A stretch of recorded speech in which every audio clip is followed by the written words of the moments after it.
Standing by the cross of Jesus was his mother Mary. It's interesting that there is no mention of Mary bewailing or lamenting beneath the cross, as there is of the women who accompany Jesus along the way to Calvary. Only her silence is transmitted to us. Mary was silent at the moment of the birth of Jesus, and in John's Gospel, she is silent at the moment of the death of Jesus. Like others around her, she didn't cry out, "My son, you have saved others. Why don't you save yourself too?"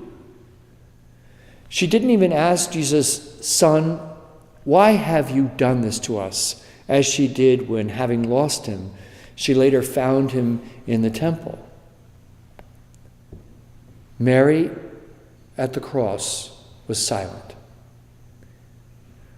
But to interpret her silence under the cross as the language of one who is only sad and afflicted and sorrowful, it would be incorrect.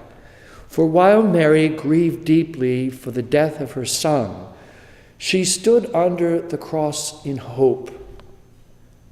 She shared not only the death of her son, but she also shared hope in his resurrection.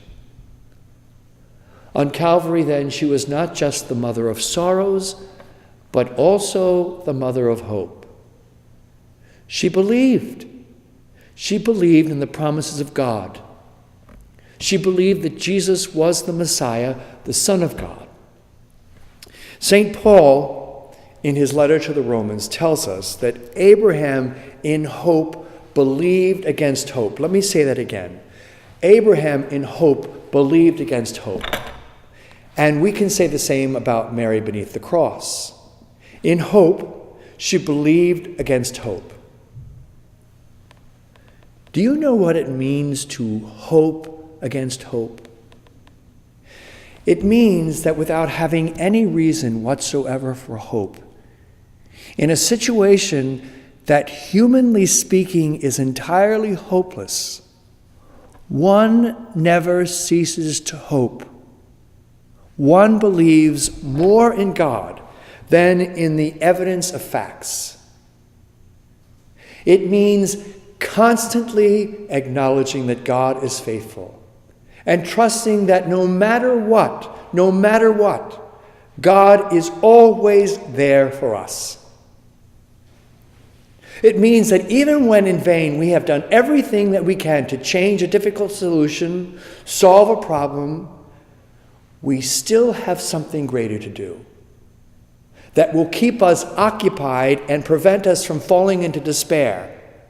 And that is to patiently endure to the end.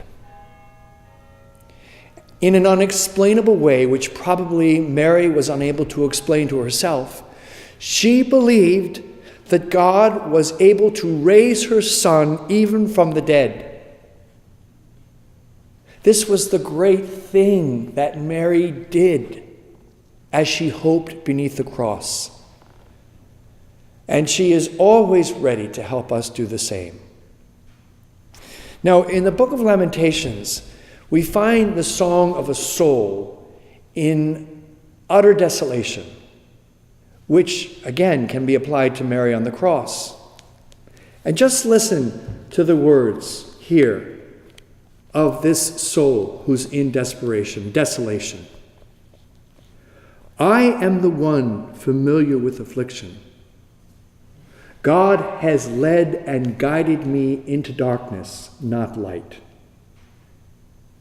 He has walled me in so I cannot escape. Even when I shout for help, he shuts out my prayer.